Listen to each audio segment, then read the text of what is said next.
커피와 건강 이야기 31번째. 이번에 준비한 영상은 커피가 뇌에 영향을 미치는 3가지 방식에 대한 내용입니다. 질문. 학과 조별 과제로 선정된 주제가 커피와 건강 관련 내용입니다. 과제의 내용을 요약하자면 우리가 커피를 마시면 혈류를 타고 뇌에 들어와 영향을 미친다는데, 이때 카페인의 영향을 받는 뇌의 신체 화학물질에 대해서 간단히 알고 싶습니다. 답변. 우선 답변을 드린다면 중추신경계를 자극하는, 그래서 카페인의 영향을 받는 뇌의 신체 화학물질의 가장 대표적인 항목은 아데노신, 아드레날린 및 도파민입니다. 그럼 이 세 항목을 중심으로 해서 커피가 뇌에 영향을 미치는 3가지 방식에 대해서 알아보도록 하겠습니다. 우리 중 많은 사람들은 커피 없이 하루를 시작하는 것을 상상할 수 없습니다. 그 한 가지 이유는 커피가 중추신경계를 자극, 우리의 주의력과 에너지 수준을 빠르게 높이는 카페인을 공급해주는 가장 일반적인 방식이기 때문입니다. 우리가 커피를 마시면 섭취 후 약 7분에서 45분 정도 지나면 사실상 흡수가 완료됩니다. 이렇게 몸속에 들어온 커피는 대략 4시간에서 5시간 정도 경과하면 카페인 효능이 절반 정도로 떨어지는데, 그래서 사람들은 하루에 여러 잔의 커피를 마시면서 카페인 효능을 끌어올려 자신의 몸 컨디션을 최상의 상태로 유지해 나갑니다. 이렇게 섭취한 커피는 혈류를 타고 들어와 뇌에 영향을 미치는데, 이때 카페인의 영향을 받는 뇌의 신체 화학물질이 바로 아데노신, 아드레날린 및 도파민입니다. 그럼 뇌의 신체 화학물질 3가지 중 첫 번째로 커피가 아데노신을 차단하여 각성력을 높이는 것에 대해서 먼저 알아보겠습니다. 아데노신은 우리 몸에서 24시간 단위로 우리의 피곤을 관리해주는 신경 전달 물질입니다. 아침에 기상하여 일터로 출근하는 모습이 대부분 우리의 일상적인 모습인데, 우리가 아침에 일어나서 움직일 때마다 매번 소모되는 에너지를 측정하여 비례해서 그만큼 피로도를 쌓는 역할을 하는 것이 아데노신입니다.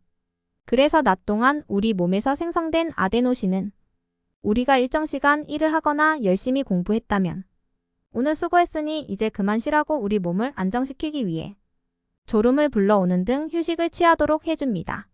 이때 아데노신은 안정제이자 휴식제로 작용한다는 것을 알 수 있습니다. 그런데 문제는 이처럼 우리 몸이 피곤하면 자연스레 휴식을 취하도록 설계한, 그리고 그런 기능 역할을 부여한 아데노신 활동을 우리가 마신 커피가 차단해버리고 맙니다. 여기서 우리는 카페인의 주요 효과가 아데노신이라는 뇌 화학물질을 차단하는 것임을 알 수가 있습니다. 이런 상황이 우리에게는 커피가 각성제로 작용하는 결과로 나타나는데, 우리가 졸리거나 피로할 때 커피를 찾는 이유가 되기도 합니다. 우리는 여기에서 커피가 자극제이자 각성제 역할을 한다는 사실을 알 수 있습니다. 하루 생활 중 피로도를 측정, 우리를 쉬도록 유도하는 아데노신을 차단하고 치열한 하루 24시간을 버티기 위해서 우리에게는 반감기 4-5시간짜리 커피 여러 잔이 필요하다는 것을 알 수가 있습니다. 둘째, 커피는 아드레날린 분비를 자극, 에너지를 극대화시킵니다.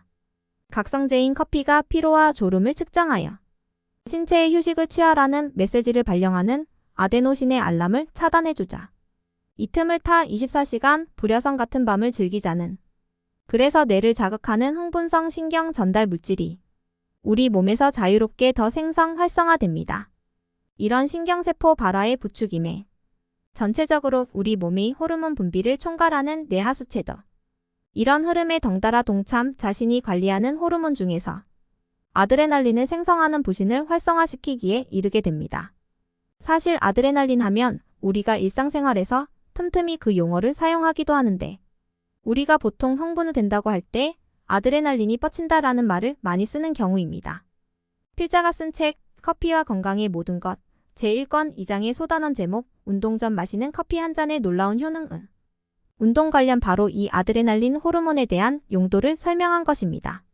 우리가 운동 30분 전 커피 한 잔을 마셨을 때 우리를 파이터 전사로 무장시키는 카페인 효능이 바로 이 아드레날린입니다.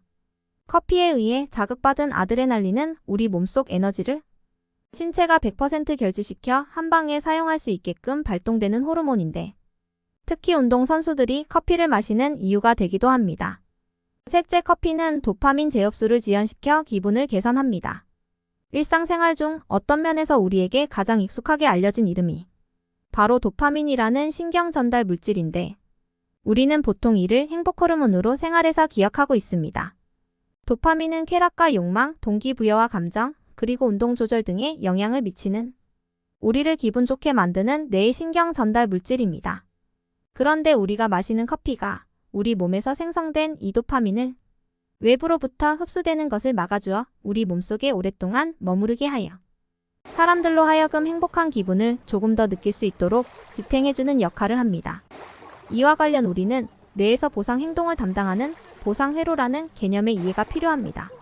이를테면 우리가 TV에서 반려견을 훈련시키는 장면을 보면 훈련사들이 의도된 행동 목표에 도달했을 때 혹은 그런 습관을 유도하기 위해 먹이로 보상을 하는 장면을 우리가 자주 보게 됩니다. 보상 효과와 연관시켜 의도된 행동을 반복하도록 동기를 부여하는 것입니다.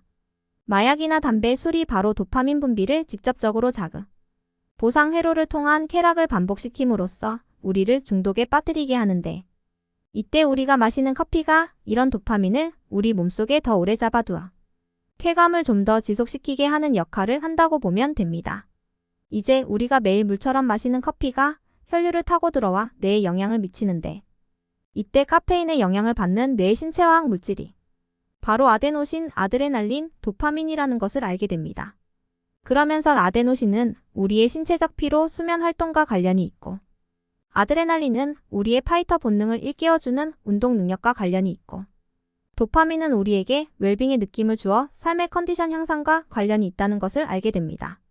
그리고 부연해서 하나 더 추가한다면 대마초나 니코틴, 알코올 같은 인위적 보상 물질은 뇌를 자극, 도파민을 활성화시켜 직접 중독에 빠뜨리지만, 반면 커피는 도파민의 자극을 통한 분비가 아닌 이미 분비된 도파민을 더 오랫동안 뇌 속에 유지시켜주는 역할에 머물기 때문에 커피와 관련해서는 중독이라는 표현보다 의존증이라는 표현을 쓰는 게 의미적으로 더 자연스럽다고 생각됩니다. 중독이 아닌 커피 의존증이라는 용어를 굳이 사용하려는 필자의 의도는 바로 이 영상을 본 계기를 통해 그렇지 않아도 커피 끊기를 결심하려고 생각해 본 적이 있는 사람들에게 자신의 의도를 실천해 보도록 동기부여하는 계기가 되지 않을까 하는 바람이 있기 때문입니다. 중독이 아니라 의존증이라면, 그래서 대부분 사람들이 자신의 의지로 흔히 말하는 일주일 정도 깡으로 버티면 누구든 커피의 중독에서 벗어날 수 있기 때문입니다. 참고로 카페인 의존성과 관련 이해를 돕기 위해 사용 용어를 조금 더 전개해본다면, 의존성이란 신체적으로 약물에 대한 동일한 효과를 얻기 위해 더 많은 약물이 필요하지만 원하는 경우 사용을 중단할 수 있음을 의미합니다. 반면 중독은 부정적인 결과를 초래하는 통제되지 않은 약물 사용입니다. 즉 약물이 삶에 부정적인 영향을 미치더라도 약물 사용을 중단할 수 없다는 뜻입니다. 가령 약물 의존은 중독을 동반할 수 있지만 약물 중독자에게 특정한 신경학적 변화를 일으키지 않기 때문에 커피는 코카인, 헤로인 또는 메스암페타민의 반복 사용자인 마약 중독자처럼 뇌의 일부의 변형이 일어나지 않습니다. 그래서 커피 중독의 경우 기술적으로 우리가 용어를 선택해야 한다면 중독이 아닌 의존성이란 용어를 사용해야 한다는 뜻입니다. 끝으로 구독과 좋아요를 눌러주는 격려는 이 채널의 큰 자산이 됨을 알려드립니다. 이번 영상도 시청해주셔서 감사합니다.